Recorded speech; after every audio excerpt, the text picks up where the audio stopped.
Bill Gates পৃথিবীর সবথেকে ধনী ব্যক্তি। তাকে একবার এক সাংবাদিক প্রশ্ন করেছিলেন যে আপনার কি মনে হয় এই পৃথিবীতে আপনার থেকেও ধনী কোনো ব্যক্তি আছে? তখন বিল গেটস একটু ভেবে উত্তর দিয়েছিলেন যে হ্যাঁ, একজন আছে, এবং আমি আজীবন চেষ্টা করলেও তার থেকে ধনী হতে পারবো না। বিল গেটসের মুখে এই কথা শুনে সাংবাদিকের মুখটা একদম হা হয়ে গেল। সাংবাদিক অবাক হয়ে জিজ্ঞেস করলেন যে কে সেই ব্যক্তি যার আপনার থেকেও বেশি ধন সম্পত্তি আছে? তখন বিল গেটস একটা গল্প শোনায় সাংবাদিককে। সেই গল্পটা বেশ কিছু বছর আগে। তখন বিল গেটস হয়ে ওঠেনি, অর্থাৎ পৃথিবীর সব থেকে ধনী ব্যক্তি হয়ে ওঠেনি, তাকে পৃথিবীর সবাই চিনত না।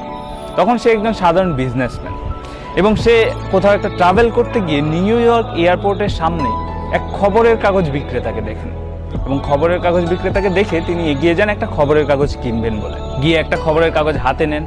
হাতে নিয়ে যখন টাকা দিতে যাবেন, সেই মুহূর্তে বিল গেটস লক্ষ্য করেন যে তার পকেটে খুচরো পয়সা নেই। ভাবা যায় বিল গেটসের কাছে পয়সা নেই।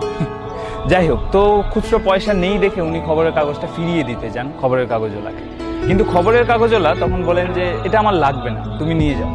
বলছে না না, আমার কাছে পয়সা নেই। বললো ঠিক আছে, পয়সা লাগবে না, এটা আমার তরফ থেকে তোমার গিফট, তুমি নিয়ে। তো বিল গেটস প্রথমে রাজি না হলেও পরে ওই খবরের কাগজটা নিয়ে নেয়, এবং উনি ওনার ফ্লাইট ধরার জন্য এয়ারপোর্টে ঢুকে যায়। তার বেশ কিছু বছর পর কোইন্সিডেন্টলি আরও একবার নিউ ইয়র্ক এয়ারপোর্টের সামনে বিল গেটস ওই খবরের কাগজ বিক্রেতাকে দেখতে পায়, এবং দেখতে পেয়ে এগিয়ে যায় আরও একটা খবরের কাগজ কিনবে বলে। কিন্তু এবারও খবরের কাগজটা হাতে নিয়ে কোইন্সিডেন্টলি হাত দিয়ে দেখে পকেটে এনাফ পয়সা নেই। তখন উনি খবরের কাগজওয়ালাকে বলেন যে দুঃখিত, এবারও আমার পকেটে পয়সা নেই। তখন বিল গেটস খবরের কাগজটা আবার রেখে দিতে যান, কিন্তু খবরের কাগজওয়ালা বলেন যে এটা তুমি নিয়ে যাও। বিল গেটস বলে যে না না, এটা আমার পক্ষে গ্রহণ করা অসম্ভব। বলছে এটা তুমি নিয়ে যাও, কোনো চিন্তা করো না, আমি আমার লাভের অংশ থেকে এটা দিয়ে দেবো, আমার কোনো ক্ষতি হবে না। তো বিল গেটস একটা না না এই করে খবরের কাগজটা নিয়েই নেয়, এবং আবার ফ্লাইট ধরতে চলে যায়। তারপর কেটে যায় প্রায় 15টি বছর।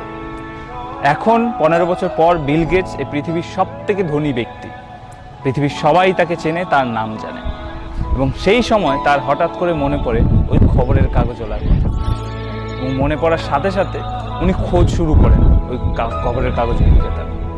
এবার বিল গেটস, ওনার কাছে তো সোর্সের অভাব নেই, তো প্রায় 1.5 মাস খোঁজাখুঁজির পর উনি ওই খবরের কাগজওয়ালার অ্যাড্রেস বের করতে পারেন।